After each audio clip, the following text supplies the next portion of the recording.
Dr. Wonkai. I'm already into the 420, damn it.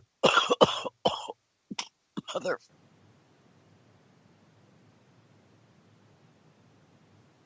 Legacy 420 has medicinal and recreational products down to a science, literally. With 2 biochemists on staff and a chief scientific advisor, every product is tested in the Legacy 420 laboratory. Legacy 420, Tyendinaga. Open 9 to 9 every day. Visit legacy420.com. So what are you doing? Nothing. Nothing? Why not? Trying to get on this Lifestyle Radio website. Sounds like a cool website. Yeah, it's alright. Oh, wait, I might have it. You might have it. You're listening to Lifestyle Radio. The opinions expressed during this show are those of the individual participants and do not necessarily reflect the opinions of their associated organizations or Lifestyle Radio. What's the matter with that cat there? Must be full of reefer. Full of reefer? Yeah, man. Mean that cat's high? Sailing. Sailing? Lightly. We now wander off the beaten path with an update from the Reefer Reporter. Hello and welcome to the Reefer Reporters. It's March the 25th, 2019, and we are live here at 420radio.ca. I'm Al Graham, and today Newshawk Kim Cooper joins me at the Legacy420.com news desk as we bring you Canadian, international, and Reefer Report. Hello, Kim. How are you?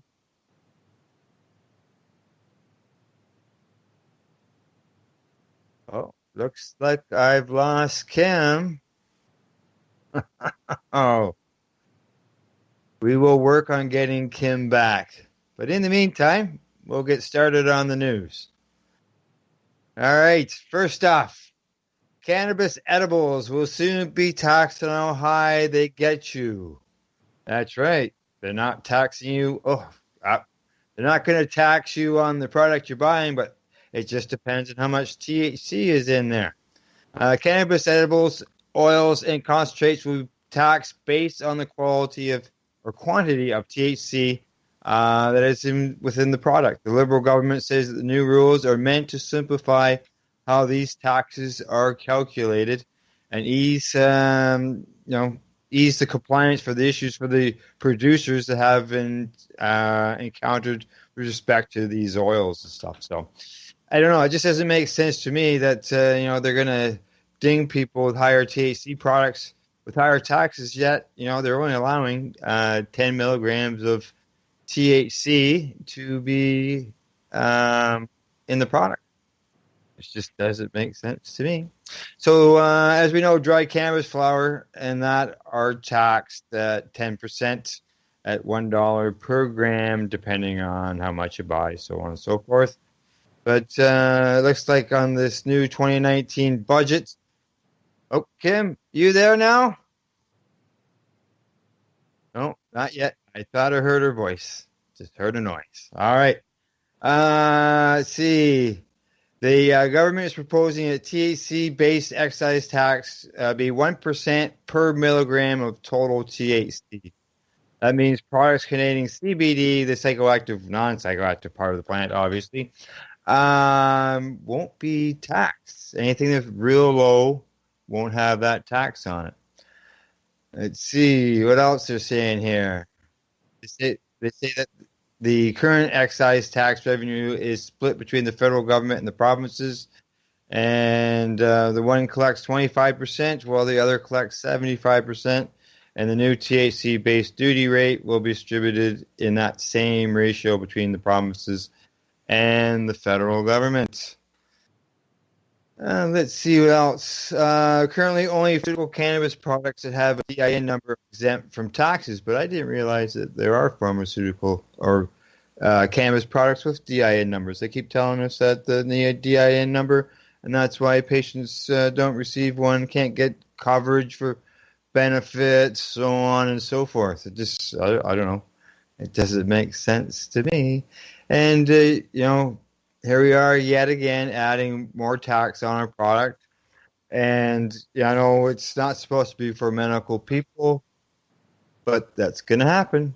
They're going to end up going there, and they're going to end up having to pay this excise tax, which is obviously is not fair to the medical person. So we're still working on bringing Kim back as I stumble through here. And I'm going to move on to the next story. All right. Up next is, yes, this is very good. The Cannabis CEO pleads for Ottawa to shut down the booming black market. That's right. The chief executive of Organogram Holdings is calling upon Ottawa to snuff out the illegal cannabis market. And you notice here they say booming. Because that's right. Because obviously, you know, most of the sales are going that direction. As in the recent report, I think they said about 3/4 of the people are still purchasing from the, as they call it, the black market. But people are just going where they can still get their products, unlike, you know, where they're ordering it from the federal government and finding things are not available.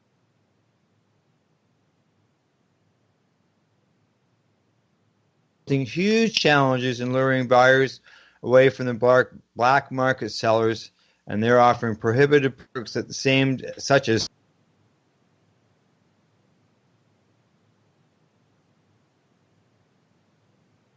beverages and snacks before they are being legalized, and it doesn't sound like he likes that. But they had the opportunity. They could have had those people involved in this.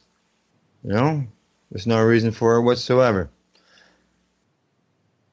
All right, let's see what else. They say that our understanding is that these illicit sources and businesses has never been better. That's right. As they continue, they say they continue to hear stories about online and same-day delivery, and people in major cities in Canada going around and giving out free product with their website address and phone number. It's happened. I know there was a Lyft thing. There was something. Some people were commenting about. What was it? A card was put on the windshield of the vehicle with information and an example.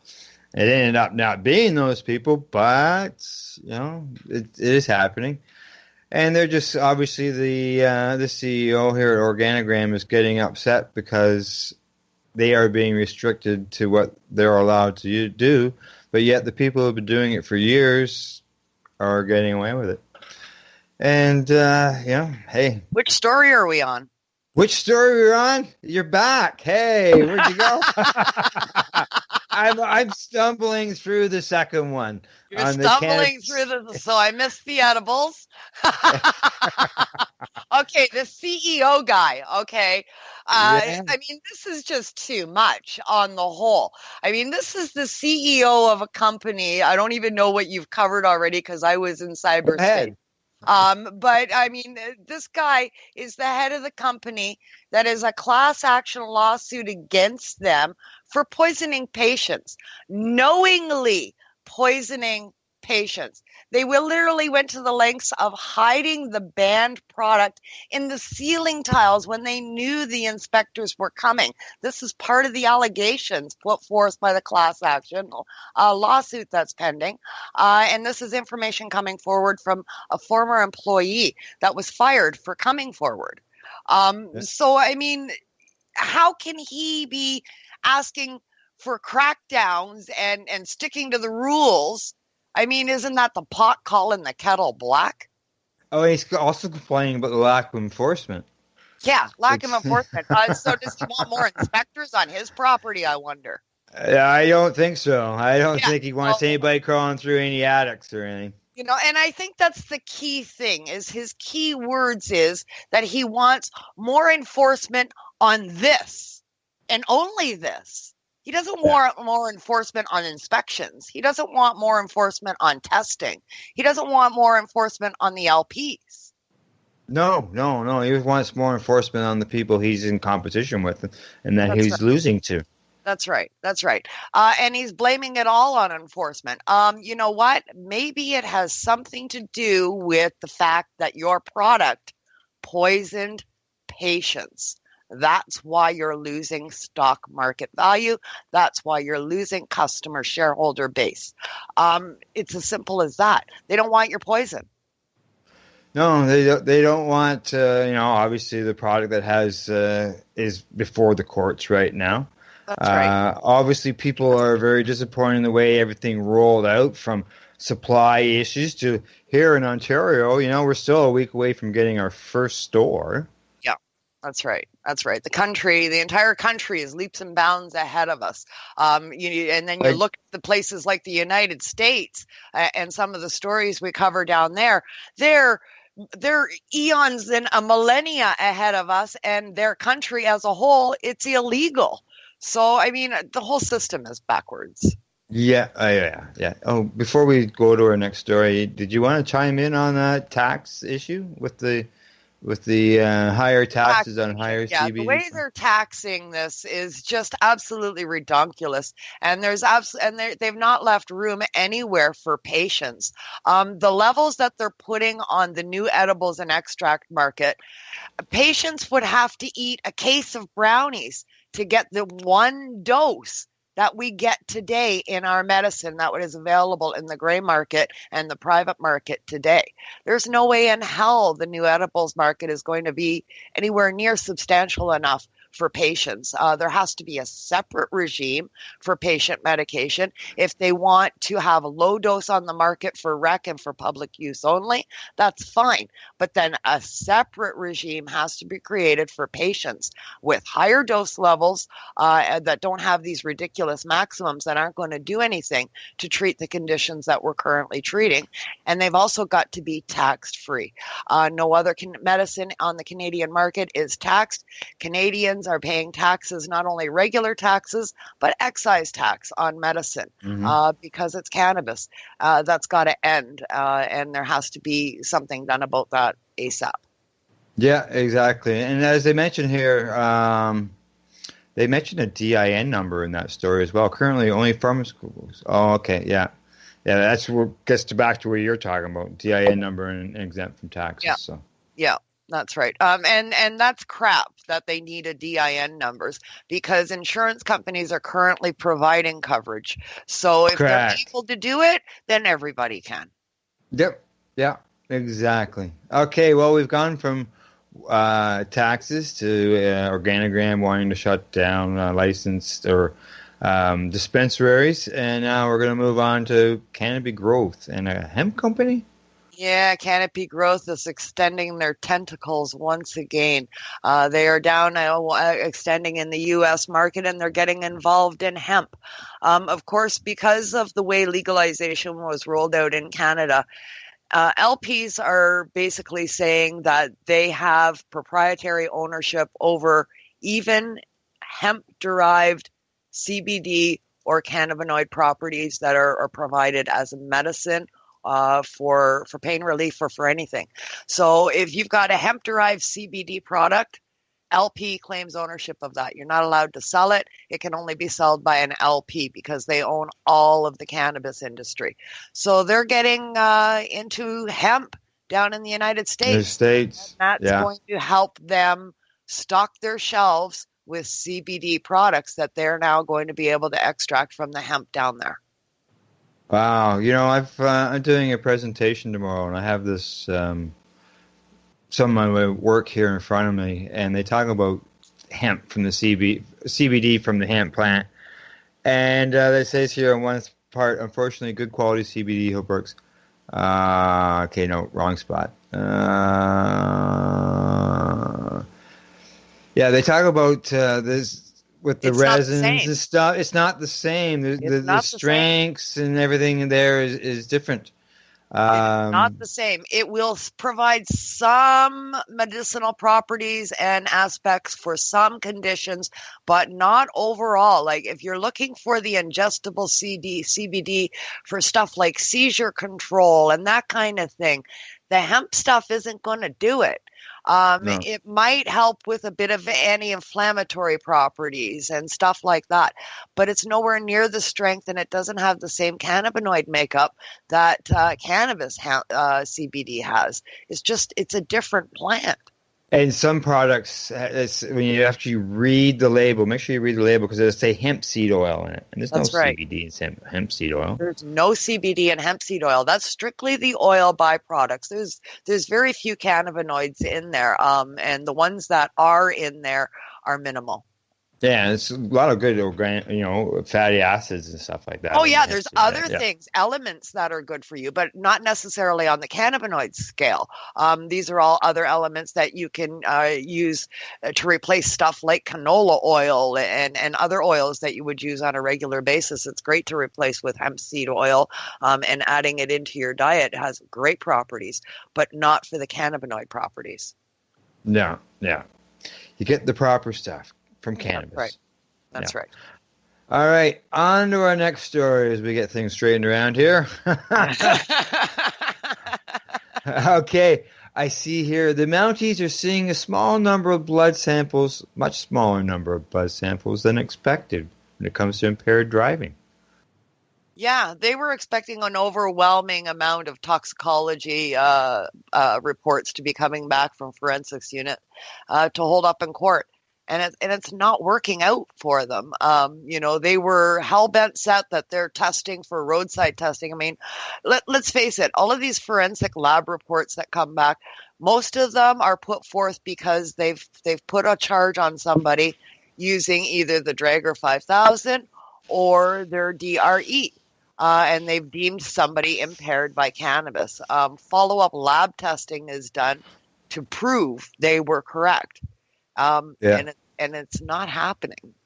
No, it's not. According to the numbers provided by the RCMP, they expected to see 800 blood sample requests during the 2018-2019 fiscal year, which covered the first few months of the law. Okay, and out of that, they expected 800. They got 80. They've gotten 80. They only got 10%. Yeah, of what they expected. Because they're not finding the massive amount of people that they thought they were. And the 80 that they've got, didn't pan out. A large number of them didn't pan out in their favor. They neglect to mention that as well. But they're anxious because, their projected numbers went down. They thought, they were going to have all this business, and they're just not getting it. Well, they blame it on the part of the slowdown is because the police are still learning how to draw blood. Well, excuse me, I don't want a police officer sticking a needle in my arm. Yeah, no, people aren't going to do it, and that it's that simple. These people that did do it, I wouldn't have, but I would. Yeah, that's right. Let's see. They say that while they were pleased to hear that there has not been a noticeable increase in impaired driving since cannabis was legalized, they say too many Canadians continue to operate a motor vehicle after consuming it. Well, obviously they're only getting, they're not finding the numbers that they expected. No, they're not finding them. They're just not there. And it shows you how much of this is propaganda. The numbers are always exaggerated. We see this time and time again on things like raids that they've performed, whether it be for cannabis or other things. I mean, it doesn't matter what it is. They always exaggerate their numbers. They have to inflame their numbers in order to get the budgets they're looking for. Yeah. So you can't count on that. And then when you see the stats come out afterwards, everybody's scratching their head saying, well, how come? Well, it's because they inflamed their numbers, and they projected a lot of this on people, and they're not going to do it. As far as drawing blood roadside, people are just going to say no.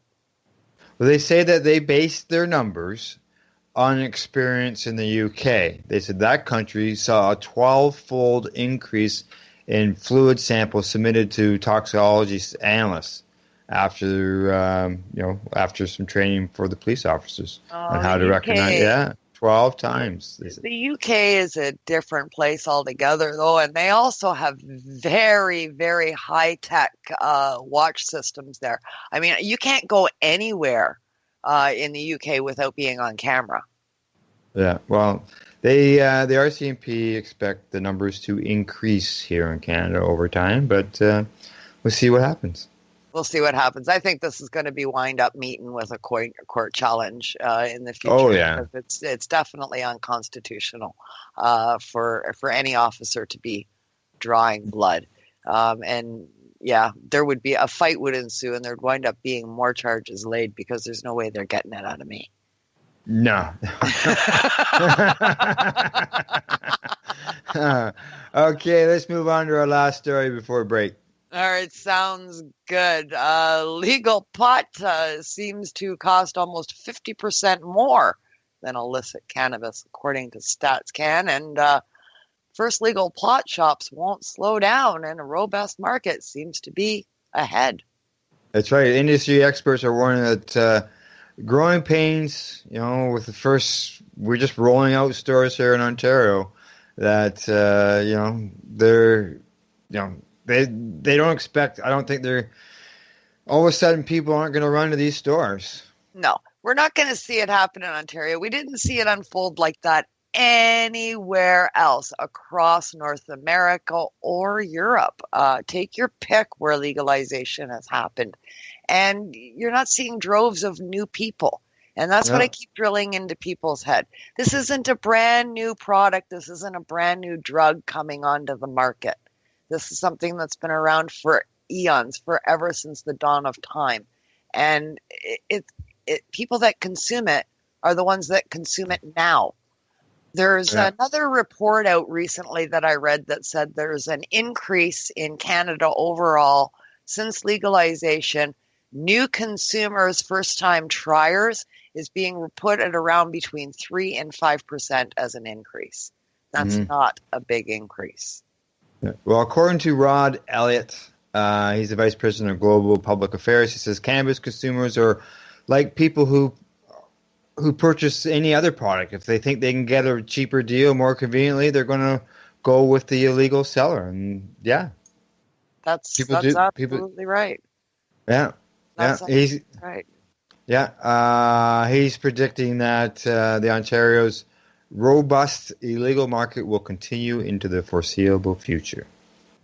Absolutely. Alana Fricker was quoted. She's from the Students for Cannabis, or Students for Sensible Drug Policy, was quoted in saying, I don't think everyone's going to transition to the stores just because there's not going to be enough of them. And the cost of cannabis is going to be a lot higher. And this is, if you see a gas station has gas for $1 a liter, or if you see a gas station has gas for $1.50 a liter, where are you going to go? You're going to the buck a liter for sure, especially when that gas station offers other products that you can pick up while you're there. And Buddy with the $1.50 gas only has gas. Yeah, exactly. Right? I mean, when there's other products that you can pick up while you're there, edibles, extracts, all of these things that aren't available in the legal market. Of course, you're going to go where there's more choice and a cheaper price. Any consumer would.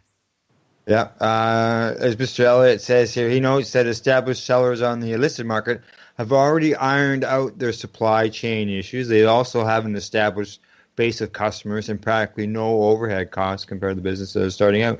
He says people are loyal to the folks who are producing that cannabis and selling it to them, and they trust their dealers. And we do. They've never poisoned us. No. No. Well, yeah, where are the bodies from the people who are purchasing product from that market? Yeah. We don't see the droves of people going to the doctor and to the hospital from the black market, but you do from the stuff, from the legal stuff. People are in hospital. So, I mean, what does that tell you? He says he expects it to take up to 2 years before private retailers begin to eat into the black market. And that's only if the government awards enough licenses.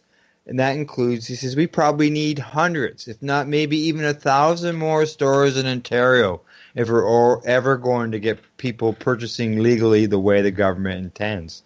Absolutely. Thousands. We haven't even got one yet. Yeah. And that's absolutely true. Consumers want ease of access. We don't want to wait 4 days in the mail. Even the onset of overnight delivery, that's only going to happen for the metropolises. That's only going to happen for Toronto, Ottawa. The major cities may get that in the future, but we're not going to see that in rural Canada, that's for sure. 4 days to get mail up here from Toronto. So, I mean, and that's regular mail. It's 4 to 6 days for me to get it. Nobody's going to wait for that when I can go down the street. No, would you order a case of beer from the beer store 4 or 5 days before you wanted it? No, absolutely not. Nor would I order a bottle of Advil 6 days before my headache arrived.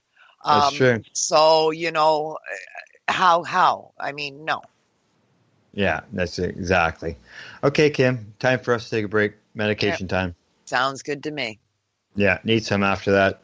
Disappearance. Wherever you went to, we'll discuss that. Face. Okay, Kim, you will be back, as well as myself, after our sessions.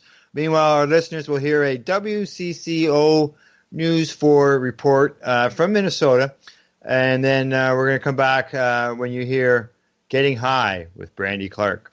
You're listening to Reefer Reporters. We are live here on 420radio.ca. Hey, this is Cheech. And this is Chong. And you're listening to Lifestyle Radio. What is it? Lifestyle Radio. Say it one more time. 420 Radio? Ooh.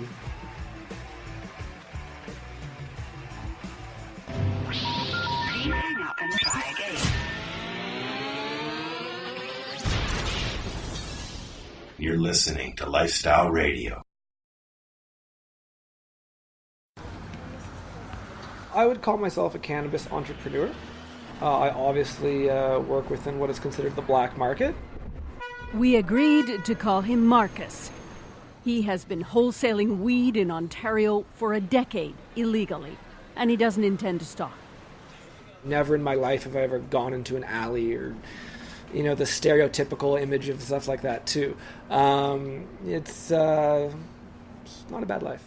Been a good business? It's been a good business. The federal government wants to rout out people like Marcus, predicting that it could grab 25% of black market sales at first and maybe 50% by the end of the year. Marcus disputes that. How do you see your work changing? 2/3 of my customers have indicated they plan on either continuing selling in the market themselves or have interest to continue to buy from it. I haven't heard too many people who have a real interest in going over to the new legal market. This is a Gorilla Glue crossed with a Girl Scout cookies. This is a phenomenal piece of marijuana. Unfortunately, in the legal system, they tend to chop everything up to put it into their containers. And people don't like that. I understand. Boiled down, it's higher quality and lower price, he says. A dealer, for example, could sell this for $200 an ounce at that price, still make $50. In the legal market, this would probably be $300. Is one of the ways to keep your market is to undercut the government price? I believe my prices are already undercutting the government price. And the truth is, yes, prices can drop even farther. Organized crime made $8 billion on this last year, and if we take 50% of it away, we take $4 billion out of the hands of organized crime. That's a good day's work. Do you agree with that? I would, except that I don't believe that it's all organized crime. I feel that they are saying that everyone who sells weed is an organized criminal. So I think that is their boogeyman talking point. The weed culture that sustained Marcus is going corporate now. So although cannabis activists are celebrating legalization, they don't want to hand over their tidy, profitable business with its big demand, little overhead, and no taxes. That's $5,000. And why do you have that kind of cash? Well, to show you guys, and I'm probably going to buy something on my way home tomorrow, because I'm going to make the trip efficient. Who really owns the new legal cannabis? Where is this money really truly going? They've almost created a new legal government-backed cartel. They have armies of police and lawyers and government officials to basically force people to buy their product. So overall, I think legalization is a good thing, but I believe it is being unfairly rated by kind of the government and the corporations at the expense of the small player. So, Marcus, do you think that there will be a shortage of supply? Yes, absolutely. Marcus says he'll fill those gaps, selling illegally grown weed, mostly from BC. No shortage. In 6 months, what's this going to look like? Not much is really honestly going to change. Those who are still smoking a lot of weed are going to continue to smoke a lot of weed. Those who aren't might try it, but that's that. If you're happy continuing buying from the black market, continue to do so. We'll still be here. Susan Ormiston, CBC News, Toronto. Wednesday is an action-packed day here at 420radio.ca. At noon Eastern, we get things started with Cannabis and Coffee with Tim Marijuana. Then at 3 p.m., the doctor is in. We can catch the Higher Estate with Dr. Ira Price. Finish up the evening at 8 p.m. with the award-winning Pace Radio Show with myself, Al Graham, and my rotating joint hosts. So don't forget to tune in on Wednesdays, when we can catch these live shows and their guests only here at 420radio.ca. Tune in to DJ Passion from the land of Ganja, the island of Jamaica, when he comes to you live every Saturday night at 8 p.m. Eastern Standard Time on 420radio.ca. Listen to the 420 Radio Show every Friday night at 7 p.m. Eastern Standard Time, only here at 420radio.ca. Legacy 420 has medicinal and recreational products down to a science, literally. With 2 biochemists on staff and a chief scientific advisor, every product is tested in the Legacy 420 laboratory. Legacy 420, Tyendinaga. Open 9 to 9 every day. Visit legacy420.com. Love will leave you lonely. Sometimes the only way to get by is to get high. She laughs out loud at who she used to be. The girl who'd look down on the woman smoking weed in her kitchen. Hey, we're back from our break in our medication session. We still got lots of news to cover, and Kim, you're still with me, right? I'm still here. All right, it's time for us to get back into the news. Sounds good. We're gonna go fire and flowers. That's right. Just so that people know, in Ottawa, all of your cannabis stores have gotten the green light from the AGCO. Yeah, we've got 4 cannabis stores opening up in Three cannabis stores. Sorry, in Ottawa. Yeah, the Ottawa area, and they've all been okayed. So now it's just a question of getting the stock in and getting them ready to open. Yes, and then that's when the final inspection will happen. They have to set up the stores, and then they have to have a pre-opening inspection from the AGCO before they can sell anything. Yeah, making sure everything is in compliance with the new Cannabis Act, with as far as advertising setup and visual that's available to the people that are coming, and whether or not you can see in the windows and all of that kind of stuff. So just making sure that they're following all the regs and that they have everything that they need. Yeah, and until that, they've got the go-ahead to go to that point, that final last spot. But will those inspections happen within the next 6 days in order for them to be open on April the 1st? Yeah, there's a few companies that are mentioned in this Ottawa that we're reading from. It's coming to us from the Timmins Times, I think. They talk about a few of the places that are coming up, and they mentioned a previous story that we covered about a shop that's there for the Byward Market was going to be named after the Byward Market. Now, in Ottawa has an area, if you're from Toronto area, you can compare it, I guess, to Kensington. It's sort of like a Kensington market. It's an area of the city that's named Byward Market. So in Toronto, we have Kensington Market. It's comparable. So they were concerned that one of the stores that was opening in this area of Ottawa called Byward Market, they didn't want it to have the Byward Market name. They felt it didn't represent the area properly, and they were concerned about it having a cannabis store named after them. So the operators of that particular store have opted to change their name to satisfy the Byward Market crew. So they've changed their name. They will not have Byward Market in their name either. Oh, that's too bad. More stigmatism. Yeah. So they've taken Byward Market out of the key of their name. That's right.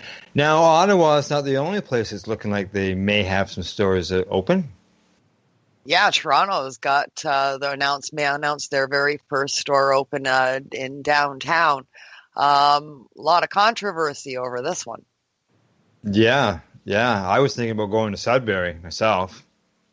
Oh, okay. Yeah. Okay. Sorry. I wanted to mention about more in that one story that we were on. Okay, all right. It does talk about the opening of the store down at Tokyo Smoke. That's happening. Oh, right, yes, And yeah. Tokyo Smoke. A lot of people are upset about that one opening up because basically it's a front for an LP. Yeah, well, that's the same with some of these other, name branding of some of these places. Yeah, I mean, Canopy Growth owns Tokyo Smoke. So Correct. basically one of the very first one of the very first stores that are opening in Toronto will be an LP. So just by the by, Tokyo Smoke is LP. They're only supposed to own 9.9% of a store, no more. Yeah, that's right. But we know that's a controversy. That's where the controversy lies. It shouldn't be allowed to happen. But they did get one of the licenses. They got their hands on one by partnering with somebody that got the license. And so in essence, Canopy Growth is operating the first store. We've seen that with, them doing name, copyright stuff for the names and what's that word I'm looking for? Signing agreements to allow them to use that name, like Tweed. They got Tweed at one of the stores. Yeah. And they're putting them up on the fronts of the stores and stuff. So the LPs are, and they're the ones that are crying for more rigid investigation and crackdowns, right? Well, let's get on that. Let's get on those people following the rules stuff. That's right. All right, now let's head to Sudbury. Yeah, let's head to Sudbury. One of the other stores that's opening up, we've got 2 stores in all of Northern Ontario, spanning from North Bay to Thunder Bay. We are getting 2 whole stores to service that region, and both of them are in Sudbury. Are they not across the street from each other? Well, one of them's opted to move because of that. So now they are across town from each other, but still literally a 12-minute drive. Oh, okay. And people had until about 3 days ago. Any comments? Any objections? No, so far nothing's happened. We've got the first legal one set to open is High Life, and it's set to open on April the 1st. They've passed everything. So far, it's a go. It's way down in the North End in Sudbury on Marcus Drive. The second one is set to open at the Four Corners, which is downtown Sudbury that everybody's very familiar with. Right by in the south end there by the Four Corners. Southridge Mall is right there, which is one of the biggest malls in Sudbury. So, people had until the 22nd, and the date is come and gone, and they're set to open as well. And all signs are that they'll both be open and ready to go on April the 1st. As long as they get that final inspection like they do in Ottawa, and they got to get the store set up. Yeah, so that's what they're working towards now. They're getting their stores prepared and ready to open. So it looks like the greater Sudbury area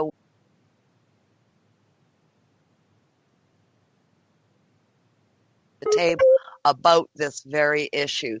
That's what makes this year's 420 in the North so much more important this year than any other year. West Nippissing has passed a bylaw this week banning the use of cannabis smoke in any public place, including streets and parking lots, even where tobacco is allowed. So they've got 2 laws. They've got a law telling them where you can smoke tobacco, and a law that tells them where they can smoke cannabis. So other than the smell, how can an officer or a bylaw officer tell the difference between something that's a white stick in your hand? They don't. And it's going strictly on smell. They're bylawing away your federally and provincially given right to consume a legal product in their township. People need to stand up against this. This is a slippery slope for any town to be able to tell you that you can't legally do something in their municipality that you can legally do anywhere else in the country. Well, they say that they're going to do this because they don't want to expose the youth to the cannabis smoke. But is it okay to expose them to tobacco? Like, one causes death. Like, holy smokes! Now, this sort of gives you. And I mean, all their logic. We know it smells bad, and we don't want to have to deal with that. I mean, this is the kind of things that they're saying. The smell. We don't want to expose it to our youth because we don't want them near it. All of these things can be said about tobacco that is legal. I don't understand how they can do this. This is so prohibitionary thinking, 1960s thinking. Well, according to one of your counselors, the town counselors up there, they say that we all know what it smells like, and it smells bad, and we all have to live with that. And I don't agree. I don't agree one bit, and it's something I wish we could have tackled. So basically, they just want just outlawing the smell. You're outlawing the smell. Well, you know what? Cigarettes smell bad. Body odor smells. Food. So does ethnic food, incense, perfume, room spray, deodorizer. Body gas. And then body odor. You can't outlaw smell, people. You just can't do it. I'm hot under the collar about this because a lot of municipalities are looking at doing this, and one of them is close to home. It's in Timmins. Timmins has this on the table right now, a very similar bylaw, and they're going one step further and encouraging landlords to come forth and present something so that they can outlaw it in rental properties. So anything that you rent in Timmins, you can't smoke in. You can't smoke in the street. You can't smoke in your car. You can't smoke in a park, and you can't smoke in a parking lot. So where can you smoke? They had one small guy that was trying to open a little vapor lounge there. The day he opened, the city went in with no smoking and no vaping signs and have been watching them ever since. And there is no more vapor lounge because you can't vape. Yeah, well, someone's going to have to take all our municipal, provincial, and federal governments to court because something that is legal, but yet they've outlawed anywhere you can possibly use it. And are you supposed to just? I got an idea. Where you go stand on the lake or go stand on the ice in the winter. Maybe they haven't outlawed that yet, have they? Probably, because if it's near an ice hut, well, now you're in trouble because it falls under the same thing with fish and game, right? So you're not putting a boat and all of these kind of different activities. So you'd probably wind up in hot water there too. But and on a footnote too, for both of these townships, both Timmins and West Nippissing, they opted in for sales. So because they knew they wouldn't get a store, but wanted the money. Yeah. Well, I live in a town that didn't want the money. Yeah. So, I mean, Timmins opted in for sales, but they have a no smoking bylaw on the table. This could be coming to Timmins very soon. So if you're in that area, speak up, show up to your city council meetings. Yeah, that's the only way you get heard because if they sneak these things in, they put it in the council, nobody's there, and they pass it, and then they tell you. Yeah, exactly. And then everybody gets upset afterwards, and they say, "Well, you should have spoke up. You should have spoke up. You should have come to council meetings because that's the only way you find out." Why don't they do some research? Yep. Yeah, so upsetting stuff for sure in West Nippissing and Northern Ontario. And then you've got other places that are going the other route. City of Sudbury, of course, they've opted in and they have the 2 stores. They're embracing it, basically. They're rewriting their bylaw so that it includes cannabis. Yeah. And so wherever you can't smoke tobacco, you can't smoke cannabis. That's right. Sault Ste. Marie took a similar approach. They expanded the list of places where smoking is banned so that it could incorporate into the cannabis bylaw and wrote cannabis into the rest of the places where smoking is allowed. Well, as Sudbury City Councilor says, we shouldn't be expecting our staff to go around tearing apart people's cigarettes or joints just so they can look to see what's on the inside. Yep, that's right. And that's exactly it. And other than doing that, you're basing it on smell. Cigarettes and cannabis both smell. They just smell different. That's right. That's right. Exactly. And obviously, one is more harmful than the other. That's right. Yes, yes. And talking about, well, this isn't talking about smell or being harmful. This is talking about being productive in our next story. Yeah, there's been a lot of talk recently about, the seniors and the seniors migrating towards cannabis use, and it's being the largest gross demographic gravitating towards the use of medicinal cannabis. And people are questioning why and saying, there's no real studies, there's no real research out there.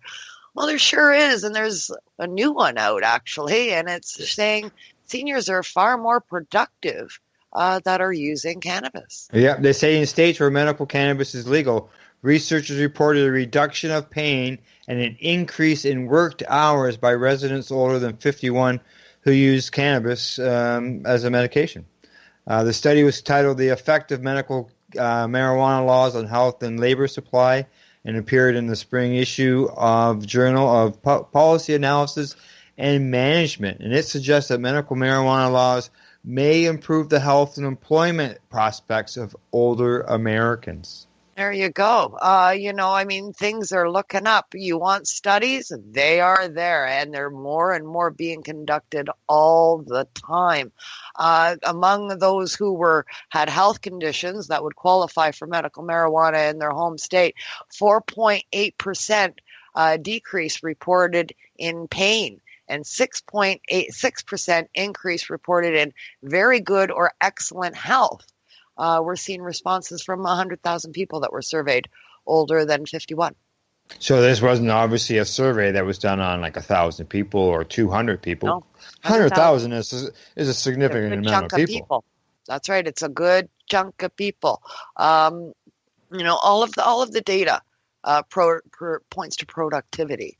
Cannabis has always had the propaganda has always said, couch potato and lazy and unmotivated.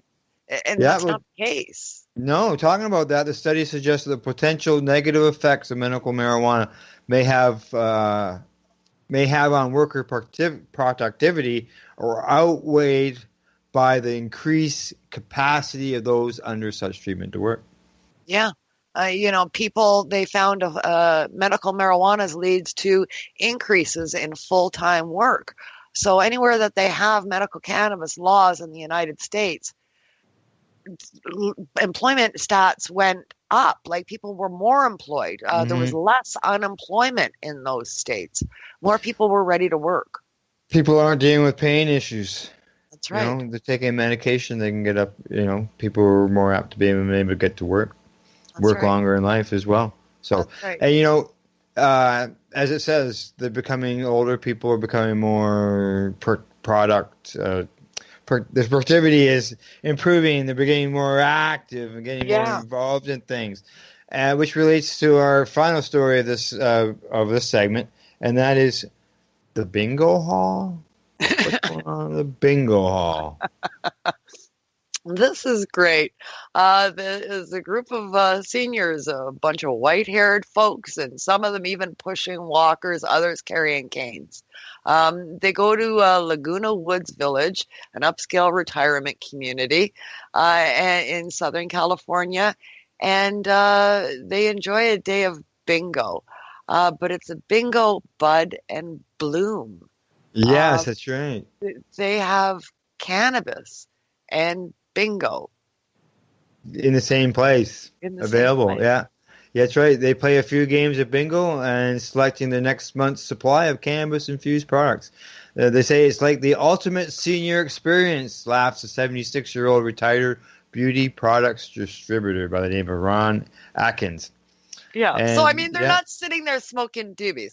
They're picking up their meds for the next month and seeing what's on the market. Is there a new cream? Oh, what does this smell like? Oh, look, we have bath bombs now. Oh, and stuff like this. It's all infused products that aid these seniors in their everyday lives. Yeah, according to Kelty Richardson, he would say, I would say the average age of our customers is around 60, maybe a little bit older. Yeah.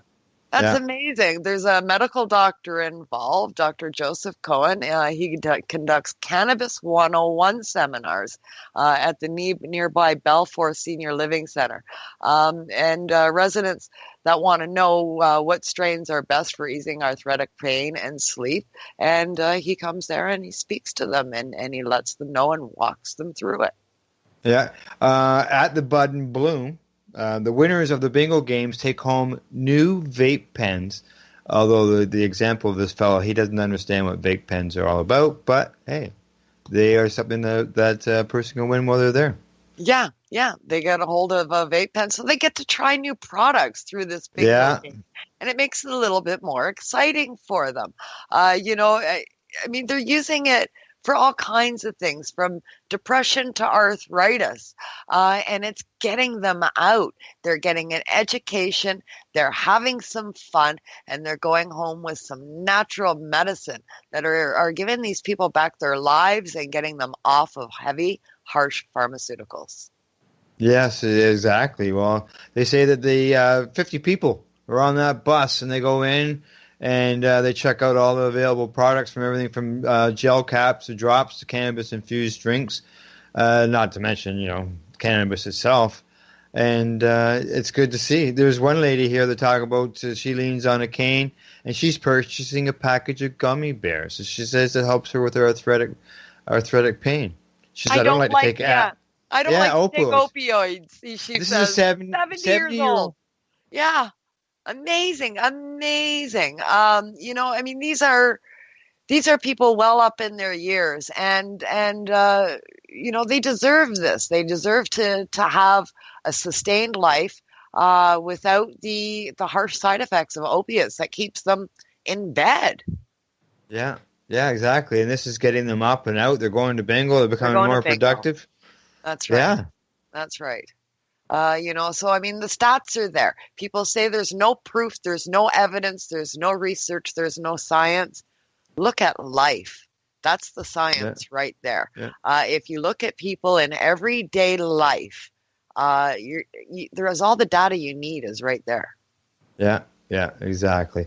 And, it's all about the education and stuff, because, there are some people that overconsume and they just, don't know yet.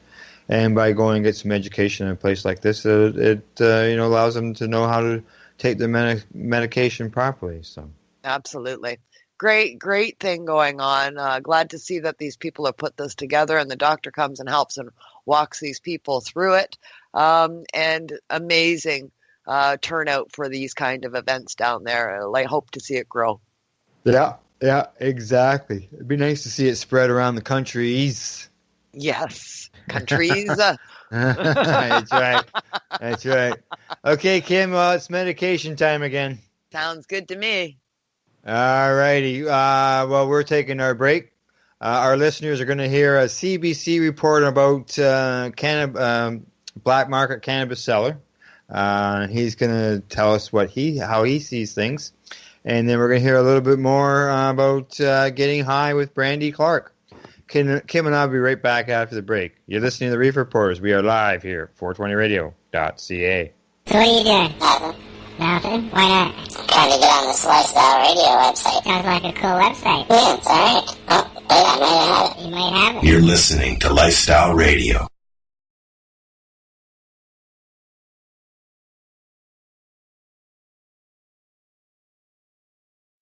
Minnesota lawmakers got their first look this week at the emotional debate over legalizing marijuana. Governor Tim Walz says he'd like to see hearings this year on the controversial issue, but already both sides are throwing out claims that are tough to prove, and that's why we asked Pat Kessler for a reality check.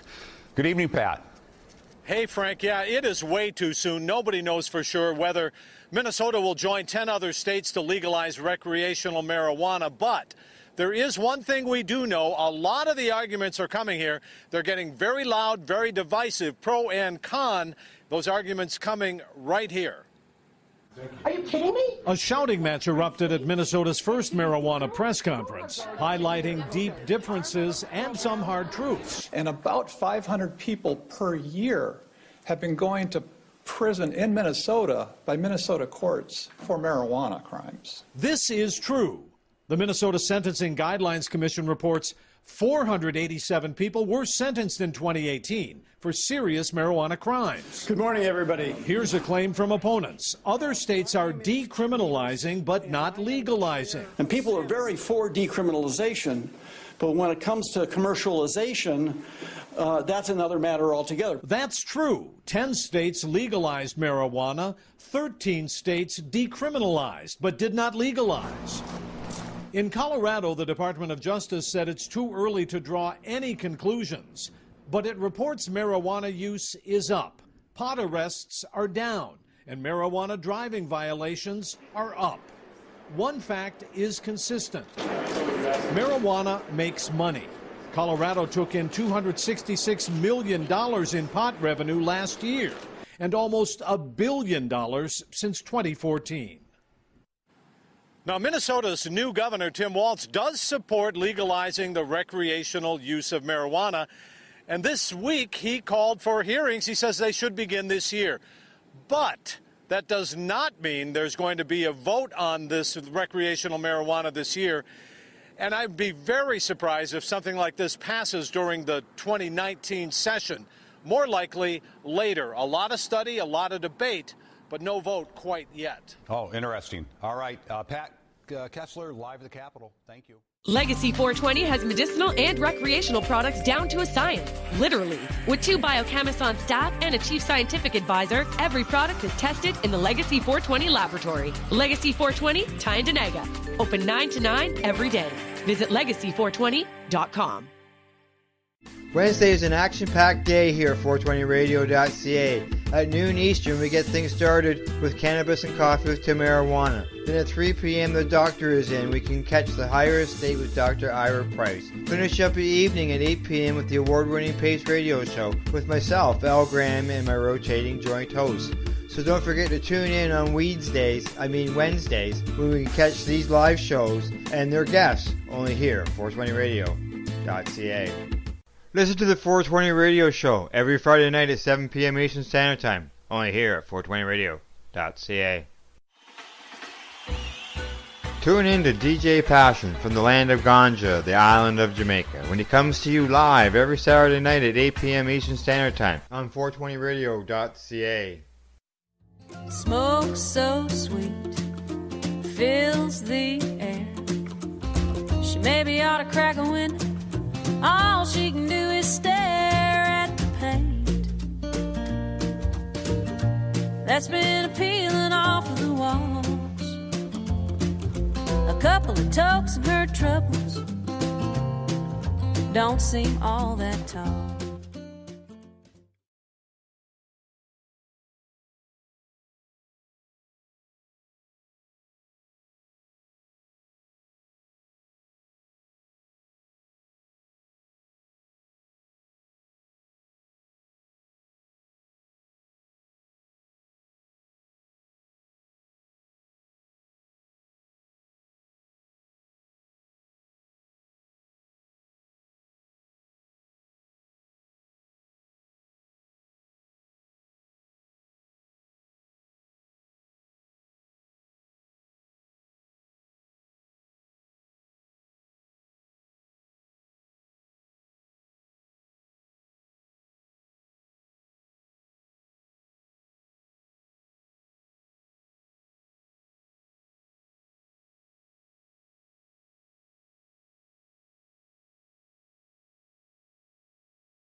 I think, maybe not legal, but she's definitely been shown using cannabis and not being shy about it, at least. I don't think there's any singer or musician out there that shied away from it. No, there's probably some out there, but yeah, there's lots of music around the cannabis issue. There's no doubt about that. Yeah, not too many that shy away from it. Most are in, I think. Helps with the creativity of their songs, creating the songs. Right. Yeah, that's how they got to where they are. Yeah. Okay, I just want to remind our listeners that all the stories we touched on today, they are on our Facebook wall. Yes. That's right. Other than that, that's our Reefer Report from the Legacy 420 News Desk for March 25th, 2019. As we close the show, we'd like to say thank you for listening, and if you enjoyed it, please share it with someone who loves the news, even if they don't love cannabis. Until the next time, don't forget to educate, medicate, and do not incarcerate. Bark at you later. Legacy 420 has medicinal and recreational products down to a science, literally. With 2 biochemists on staff and a chief scientific advisor, every product is tested in the Legacy 420 laboratory. Legacy 420, Tyendinaga. Open 9 to 9 every day. Visit legacy420.com.